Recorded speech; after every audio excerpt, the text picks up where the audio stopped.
Hey, sports fans. This is Robert again with WTP Sports. I wanted to get on real quickly and get your opinion and share a little bit of information about what I think about the historic House versus college sports agreement settlement that took place maybe about a couple of weeks ago to a month ago.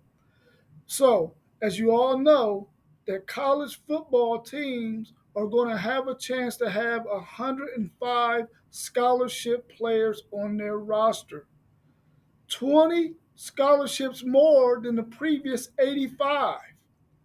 What are your thoughts about that? How could it affect college football? What does that mean for the group of five teams, Division two teams?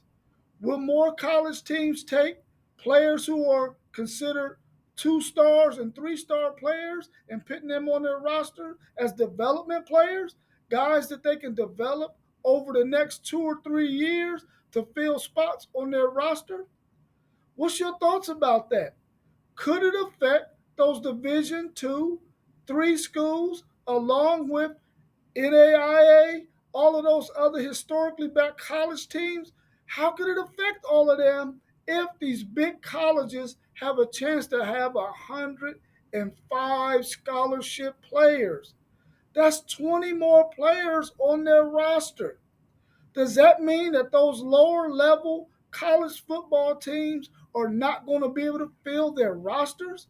Are some of them going to have to close their football programs? Just think about that.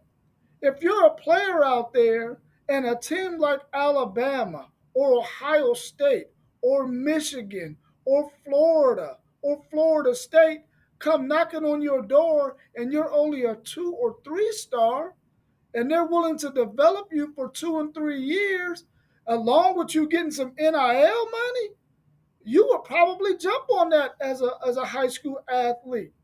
But where does that leave Division two, Division three, and NAIA and historically black college teams if they don't have players to fill their rosters?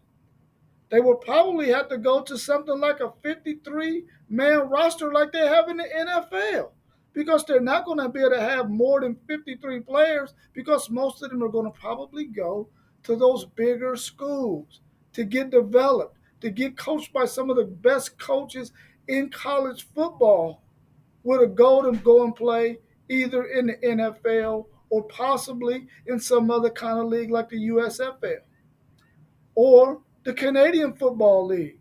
You just never know because the way these things are going now, you never know what's going to happen with NIL being as great as it is right now, with teams getting a chance to have 105 scholarship players. But you never know. Some of those teams might decide, hey, you know what? I'm good with 85. I'm not going to use the whole 105. You just never know what teams are going to do. But it's out there now. And it's also giving teams and colleges a chance to start pitting kickers and punters and long snappers on scholarship. That's always a good thing, right? The more guys you can put on scholarship that don't have to pay for college, the better, I would think, in my opinion. But I'm anxious to see what's going to happen with this 105 player rosters. And every college sport got additional scholarships added to their sport. No longer is basketball 13 scholarship players, now it's 15. What is that going to mean for some of these colleges that are upper echelon and some of these colleges that are lower echelon? It's going to be a real thing to follow because I'm excited about college football and where it's going to go. And I really believe that college football is going to go to two mega conferences with anywhere from 18 to 24 teams in a conference. So you're probably going to see teams flooding to the Big Ten and teams flooding to the SEC to make two super conferences, two mega conferences. Could you imagine that? No more ACC, no more Big 12.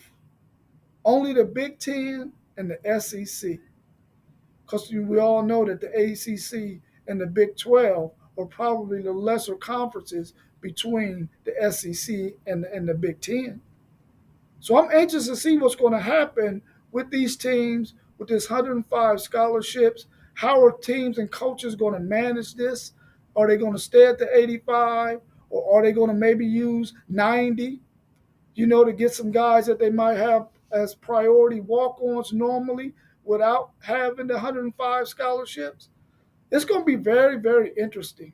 But the one thing I'm really excited about is the fact that more guys will probably get to go and play at that Division I level and get trained and coached up by some of the best coaches in the game. That's awesome for young people, and I'm very excited for that. So I just wanted to get on real quickly and do this real short video. Just make sure that you hit the like button, subscribe, put your comments in. Let me know what you think about this 105 scholarship thing that's going to go on in college football. Let me know your thoughts. Any ideas you might have that how it might affect college football. Put those things in the comment, and I'll be sure to come back with my comment about whatever it is that you commented on. Also, hit that bell so that you can get notifications whenever we drop a video. As always, at the end of my videos, I'm always going to say, hook 'em.